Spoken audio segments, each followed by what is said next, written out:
Unsurprisingly, there are elements of the Seder that I am sure all of us struggle with and have questions about. For me, one of the most challenging parts of the Seder is when we get to the 4 children.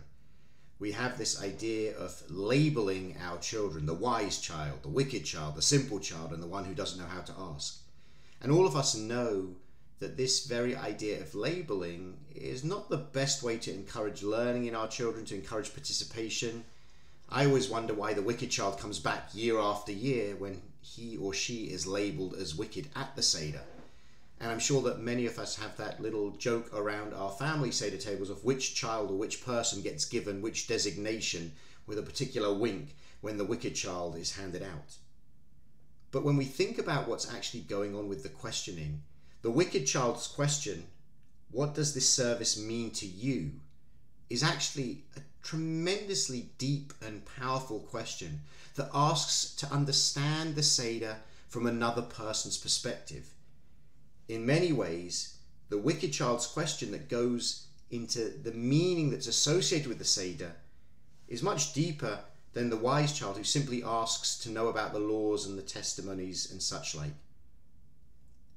Below in the comments to this video, you'll see a link to be able to explore some of the art of the children and how different artists have imagined the children might look.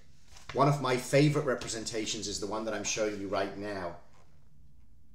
As you can see, what I love about it is this idea that we have bits of all 4 children in each of us. No one is purely wise, wicked, simple, or unable to ask, but at different moments we share those characteristics, and so we are all children in some ways on that spectrum. If you would like to read the words of the children yourselves at your own Seder, now's the time to pause this video and to read it before skipping to the next one. But here we go. Chacham, Mahu Omer. What does the wise child say? What are the testimonies, the statutes, and the laws which Adonai our God has commanded you? You must tell this child some of the laws of Pesach. We do not proceed to any afikomen after eating the Pesach lamb. Rasha, Mahu Omer. What does the wicked child say? Whatever does this service mean to you? This child emphasizes the meaning of the Seder to you and not to the child's own self.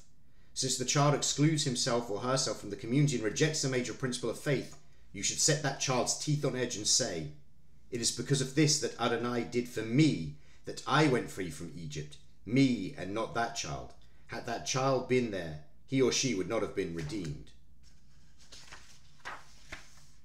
Tam, Mahu Omer. What does the simple child ask? What is this? And you shall say to the child, by a mighty hand Adonai brought us out of Egypt, out of the house of bondage. V'she'eno yodea lishol. And for the child who does not know how to ask, you should prompt that child, as it is said, you shall tell your child on that day, saying, it is because of this that Adonai did for me when I went free from Egypt.